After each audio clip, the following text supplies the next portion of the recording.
News 18 prime में सबसे पहले बात ओमिक्रॉन के बढ़ते खतरे की, जिसकी रफ्तार पिछले 5 दिनों में 2 गुनी हो गई है। इसे लेकर पीएम मोदी कल रिव्यू मीटिंग करने वाले हैं। फिर बात होगी सीएमआर में गहलोत मंत्रिमंडल के महामंथन की, और आखिर में बात मरुधरा में मौसम के डबल अटैक की। इन खबरों के साथ और भी खबरों पर विस्तार से करेंगे बात, लेकिन सबसे पहले एक नजर प्राइम 25 पर।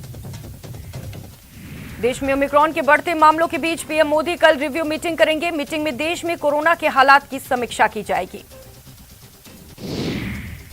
महाराष्ट्र और राजधानी दिल्ली में फिलहाल सबसे ज्यादा ओमिक्रॉन संक्रमित मिले हैं। वहीं देश में ओमिक्रॉन के अब तक 230 से ज्यादा मामले सामने आ चुके हैं। नए वेरिएंट ओमिक्रॉन के खतरे के मद्देनजर दिल्ली सरकार ने क्रिसमस और नए साल के जश्न पर रोक लगा दी है। डीडीएमए ने इसको लेकर औपचारिक आदेश जारी किया। किसी भी तरह के कल्चरल इवेंट गैदरिंग पर रोक लगाई गई है। पंजाब सरकार ने आदेश जारी किया है कि सरकारी कर्मचारियों को बिना कोविड टीकाकरण प्रमाण पत्र के कोई वेतन नहीं दिया जाएगा। राजस्थान में आज 4 लोगों में ओमिक्रॉन वेरिएंट की पुष्टि हुई है। जयपुर में एक व्यक्ति, उसकी पत्नी और एक बुजुर्ग की रिपोर्ट ओमिक्रॉन पॉजिटिव आई है। इसके अलावा यहां एक विदेशी महिला पॉजिटिव पाई गई। नीति आयोग के सदस्य डॉक्टर वीके पॉल ने कहा कि कोरोना के बढ़ते हुए मामलों में बदलाव को बहुत सावधानी से देखा जा रहा है। कोरोना हमेशा शुरुआती स्टेज में हल्के लक्षणों के साथ आता है। उन्होंने कहा कि बूस्टर डोज पर कोई भी फैसला साइंटिफिक रिसर्च के बाद लिया जाएगा। एम्स के डायरेक्टर डॉक्टर रणदीप गुलेरिया ने कहा कि ओमिक्रॉन ज्यादा संक्रामक है। अब तक मिले डेटा के मुताबिक ओमिक्रॉन में हल्की बीमारी के ही लक्षण दिख रहे हैं। इसमें गंभीर बीमारी के लक्षण नहीं देखे गए हैं। कोरोना के नए ओमिक्रॉन वेरिएंट को लेकर आईआईटी के वैज्ञानिकों ने अलर्ट जारी किया है। आईआईटी कानपुर के वैज्ञानिक प्रोफेसर मनींद्र अग्रवाल का कहना है कि फरवरी 2022 में कोरोना संक्रमण का पीक आ सकता है। दुनिया के सबसे अमीर लोगों में शामिल और माइक्रोसॉफ्ट के संस्थापक बिल गेट्स ने ओमिक्रॉन वेरिएंट को लेकर चेतावनी दी है। उन्होंने आशंका जताई है कि हम जल्द ही महामारी के सबसे बुरे दौर से गुजर सकते हैं। ओमिक्रॉन के बढ़ते मामलों की वजह से कई देशों में प्रतिबंध लगाए जा रहे हैं। ये वेरिएंट 100 से ज्यादा देशों में फैल चुका है। इस बीच विश्व स्वास्थ्य संगठन के चीफ टेड्रोस ने कहा कि दुनिया भर की सरकारों को महामारी को खत्म करने की दिशा में काम करना चाहिए। दिल्ली के सरोजनी नगर मार्केट में खरीदारी के लिए लोगों की भारी भीड़ उमड़ रही है। इस दौरान लोग बिना मास्क और कोविड दिशा निर्देशों का उल्लंघन करते दिखे। सख्ती के बावजूद दिल्ली वाले कोरोना गाइडलाइंस का उल्लंघन कर रहे हैं। संसद का शीतकालीन सत्र आज निर्धारित समय से एक दिन पहले खत्म हो गया। ये सत्र 29 नवंबर को शुरू हुआ था। मौजूदा सत्र के दौरान लोकसभा में 82% और राज्यसभा में 47% कामकाज हुआ। 12 राज्यसभा सांसदों के निलंबन के मुद्दे पर विपक्ष के हंगामे और बार-बार स्थगन के कारण सदन का कामकाज प्रभावित हुआ। शीतकालीन सत्र स्थगित होने के बाद स्पीकर ओम बिरला के रूम में प्रधानमंत्री नरेंद्र मोदी, गृह मंत्री अमित शाह, रक्षा मंत्री राजनाथ सिंह, संसदीय कार्य मंत्री प्रहलाद जोशी मिलने के लिए पहुंचे। इस दौरान केंद्र सरकार के वरिष्ठ मंत्री और सभी राजनीतिक दलों के नेता मौजूद रहे। आजादी का अमृत महोत्सव को लेकर राष्ट्रीय समिति की दूसरी बैठक हुई। प्रधानमंत्री नरेंद्र मोदी की अध्यक्षता में ये बैठक हुई। सीएम अशोक गहलोत और वीसी के जरिए बैठक में शामिल हुए। राजस्थान में पहले से खराब हुए फसलों को लेकर चिंतित है। सरकार ने आज 8 जिलों में विशेष गिरदावरी के निर्देश दिए हैं। गिरदावरी से कृषि आदान अनुदान में आसानी होगी। बीजेपी के प्रदेश अध्यक्ष सतीश पूनिया कल से 5 जिलों के दौरे पर रहेंगे। 23 से 26 दिसंबर तक पूनिया चित्तौड़गढ़, उदयपुर, डूंगरपुर, बांसवाड़ा और राजसमंद जाएंगे। दौरे के दौरान सतीश पूनिया चित्तौड़गढ़ में जन आक्रोश रैली को संबोधित करेंगे। अंडमान निकोबार में भारतीय सेना की तीनों इकाइयों थल सेना, नौसेना, वायुसेना ने अभ्यास किया। पैराशूट के सहारे काफी ऊंचाई से जहाजों ने हवाई जहाज से जंप किया। भारतीय सेना समय समय पर ऐसे अभ्यास करती है। आयकर विभाग ने बुधवार को बड़ी कार्रवाई करते हुए 2 कारोबारी समूहों के ठिकाने पर छापेमारी की। 50 से ज्यादा टीमों ने राजस्थान, मुंबई और उत्तराखंड में 51 ठिकानों पर छापेमारी की। सूत्रों की माने तो एक कारोबारी समूह वीटो इलेक्ट्रॉनिक्स ब्रांड होटल और रियल एस्टेट कारोबार से जुड़ा है। जयपुर में अलग अलग इलाकों से चॉकलेट और काजू चोरी के मामले सामने आए हैं। फिलहाल पुलिस ने प्रकरण दर्ज कर तलाश शुरू कर दी है। कोटा में मौसमी बीमारियों की रोकथाम के लिए जिले में चिकित्सा विभाग का डोर टू डोर सर्वे अभियान जारी है। बुधवार को विभाग की 761 टीमों ने 17,288 घरों का सर्वे किया। क्षत्रिय युवक संघ ने अपनी स्थापना के 75 साल पूरे कर लिए हैं। इस अवसर पर जयपुर में बड़े स्तर पर हीरक जयंती मनाई गई। भवानी निकेतन परिसर में आयोजित समारोह में भारी संख्या में लोग मौजूद रहे। उदयपुर दौरे के आखिरी दिन राज्यपाल कलराज मिश्र ने मोहनलाल सुखाड़िया विश्वविद्यालय के 29वें दीक्षांत समारोह में शिरकत की। इस दौरान राज्यपाल ने 105 छात्रों को गोल्ड मेडल और 180 छात्रों को पीएचडी की उपाधियां देकर सम्मानित किया। मेघालय और शिलांग के कुछ इलाकों में हिमपात हुआ। मौसम विभाग ने अपने लेटेस्ट फोरकास्ट में कहा कि 24 और 25 दिसंबर को पश्चिमी हिमालय क्षेत्र में छींट-फूट बारिश और बर्फबारी पड़ने की संभावना है। ओडिशा के बालासोर तट से सतह मार करने वाली कम दूरी की बैलिस्टिक मिसाइल प्रलय का बुधवार को सफल परीक्षण किया गया।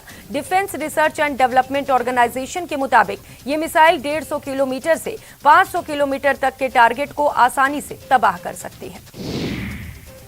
एशियन चैंपियंस ट्रॉफी के रोमांचक मुकाबले में टीम इंडिया ने पाकिस्तान को 4-3 से हरा दिया।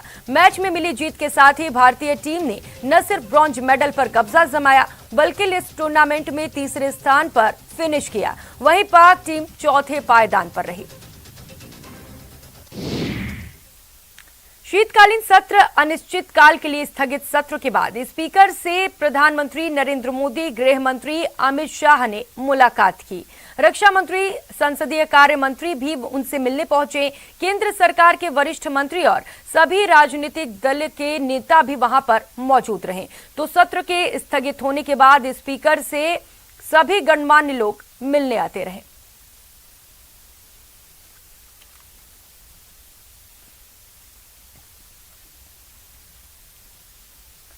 उधर आजादी का अमृत महोत्सव पर हुई बैठक, राष्ट्रीय समिति की दूसरी बैठक हुई। प्रधानमंत्री नरेंद्र मोदी की अध्यक्षता में इस बैठक का आयोजन किया गया। वीसी के जरिए सीएम भी इस बैठक में शामिल हुए। तो बैठक की तस्वीरें आपको टीवी स्क्रीन पर दिखा रहे हैं, जहां पर आजादी का अमृत महोत्सव को लेकर बैठक का आयोजन किया गया। जहां पर आपको बता दें कि मुख्यमंत्री अशोक गहलोत भी वीडियो कॉन्फ्रेंसिंग के माध्यम से शामिल हुए।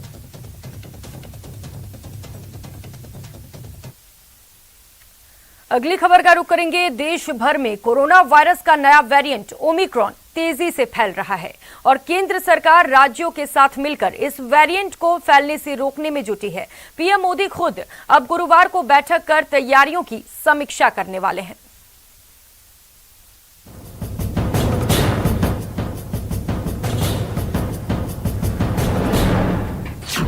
ओमिक्रॉन के मामले 200 पार। 15 राज्यों में फैला ओमिक्रॉन। गुरुवार को पीएम करेंगे समीक्षा। ओमिक्रॉन से बच के।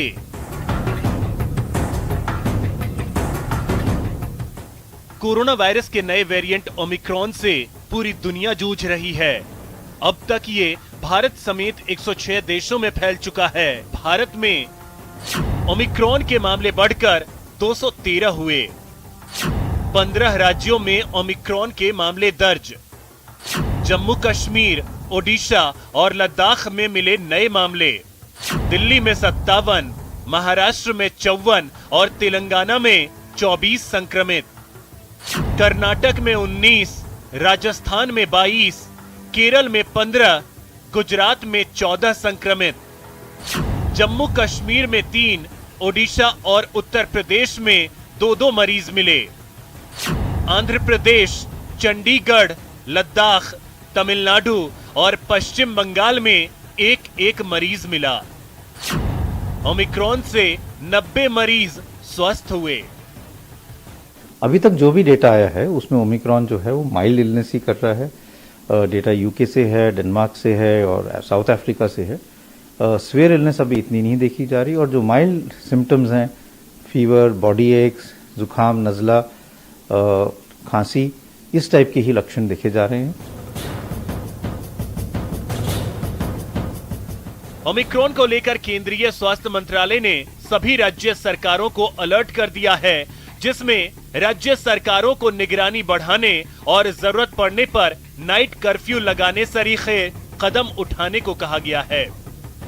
प्रधानमंत्री नरेंद्र मोदी गुरुवार को स्थिति की समीक्षा बैठक करने वाले हैं, जिसमें वो राज्य सरकारों से कोरोना और उसके वेरिएंट ओमिक्रॉन को लेकर तैयारियों पर चर्चा करेंगे। विशेषज्ञों ने फरवरी में ओमिक्रॉन वायरस की तीसरी लहर की आशंका जताई है, जिसके खतरे को कोरोना टीकाकरण और कोरोना निर्देशों का कड़ाई से पालन करके कम किया जा सकता है। ना होने दें, जहाँ पे लोग बहुत ज़्यादा इकट्ठे हो जाते हैं और मास्क नहीं लगाते हैं, तो avoid super spreading events, Covid appropriate behaviour और वैक्सीन अगर हम करें तो इससे हम बच सकते हैं। पिछले 24 घंटों में कोरोना वायरस के 6,317 नए मामले सामने आए और 318 लोगों की मौत हो गई। कोरोना संकट में अब ओमिक्रॉन का खतरा भी शामिल हो गया है। ऐसे में कोरोना निर्देशों का पालन कड़ाई से करना ही सबसे कारगर उपाय साबित होगा। Bureau report, news 18 network. आगे बढ़ेंगे। क्षत्रिय युवक संघ के 75वें स्थापना वर्ष पर राजधानी जयपुर में बड़ा आयोजन किया गया। मंच से जहां समाज सुधार, संस्कृति रक्षण और देश रक्षा की बातें हुई, तो राजनीतिक संदेश भी दिए गए।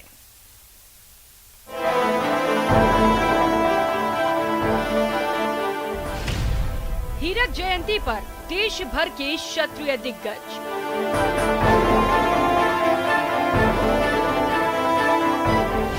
राजधानी जयपुर में क्षत्रिय युवक संघ का सम्मेलन। गैर राजनीतिक मंच से समाज को बड़ा संदेश। ये नजारा किसी राजनीति दल की रैली या किसी मंत्री की जनसभा का नहीं, बल्कि ये केसरिया जनसैलाब हीरक जयंती समारोह पर उमड़ा है। क्षत्रिय युवक संघ की स्थापना के 75 साल के मौके पर पहली बार राजधानी जयपुर में विशाल समारोह का आयोजन किया गया, जिसमें सभा स्थल पर मौजूद लोगों पर हेलीकॉप्टर से फूलों की बारिश की गई। समारोह के दौरान अलग अलग विचारधाराओं के दिग्गज क्षत्रिय नेता एक साथ एक मंच पर नजर आए।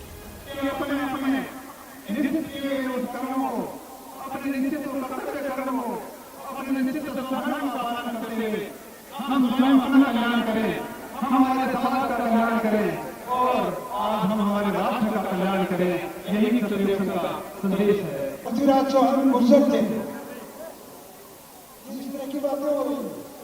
पुंजा, राणा पुंजा भीम था।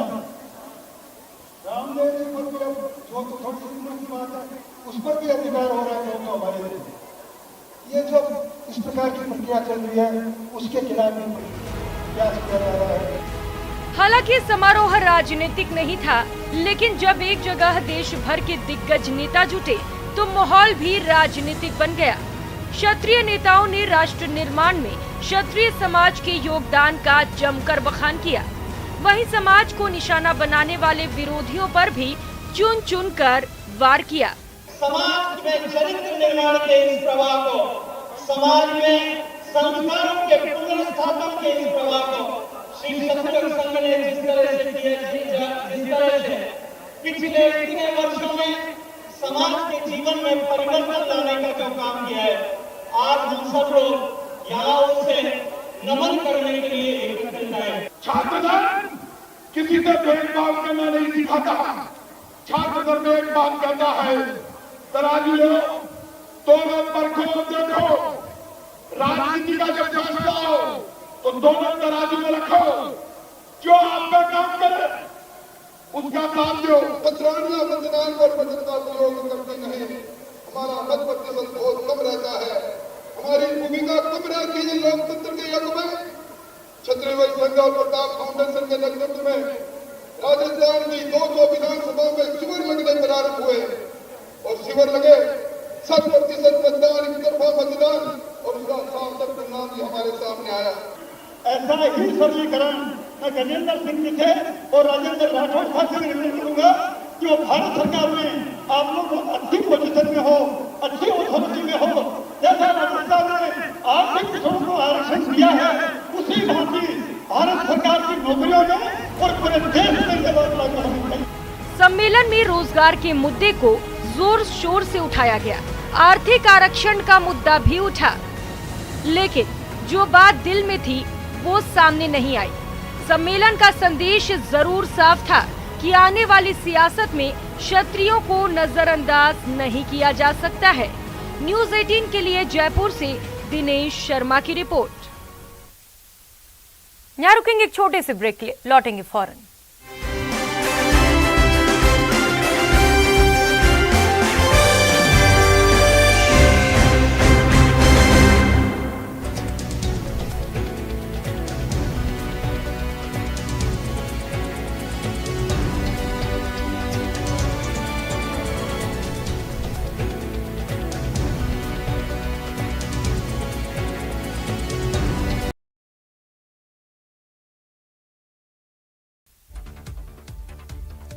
देश में कोविड-19 की स्थिति की समीक्षा के लिए प्रधानमंत्री नरेंद्र मोदी कल एक बैठक करेंगे, जिसमें देश में कोविड की स्थिति को लेकर समीक्षा की जाएगी।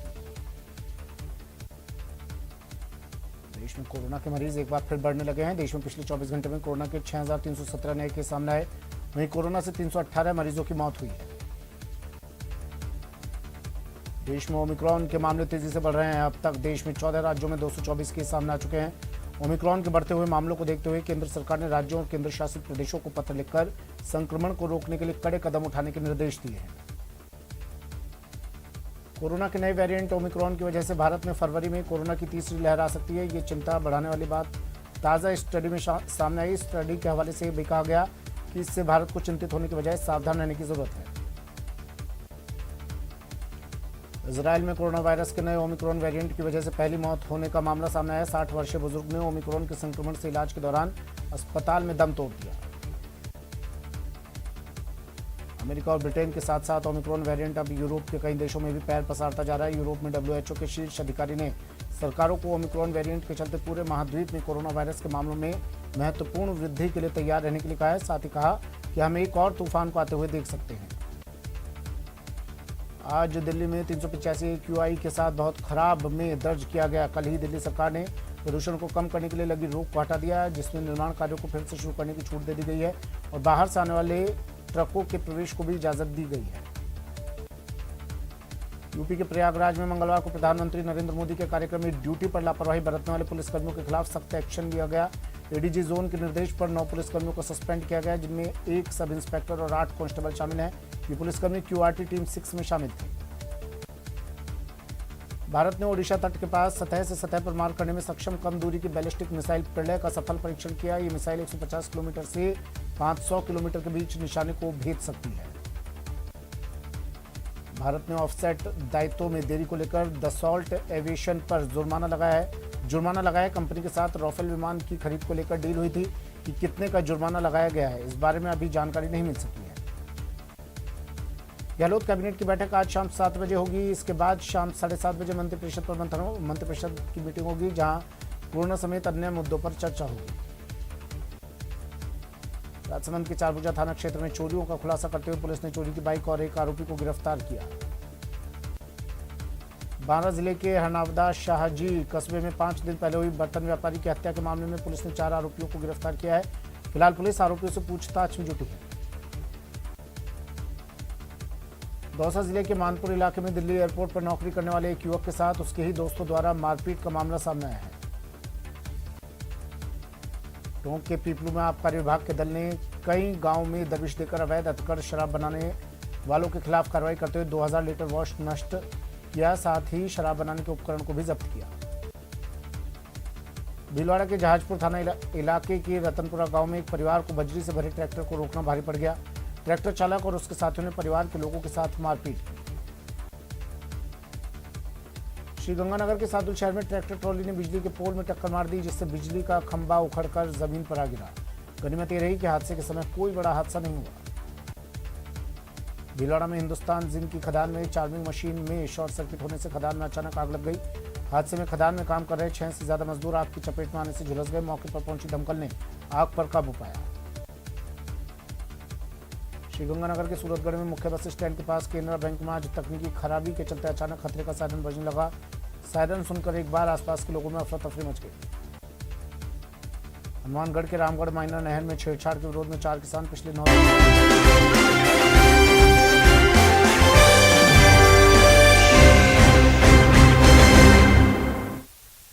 ब्रेक के बाद आप सभी का स्वागत है। खबरों में आगे बढ़ेंगे। शादी के लिए लड़कियों की उम्र बढ़ाकर 21 किए जाने के प्रस्ताव पर देश भर में बहस जारी है। लेकिन क्या आपको पता है कि केंद्र सरकार के इस फैसले के पीछे मरुधरा के एक युवा एडवोकेट की प्रेरणा भी है। जोधपुर के एडवोकेट अब्दुल मन्नान ने राजस्थान हाईकोर्ट में जनहित याचिका के जरिए पहले ही ऐसा करने की अपील की थी, जिस पर केंद्र सरकार ने भी सकारात्मक प्रक्रिया दी थी। ये स्पेशल रिपोर्ट देखिए।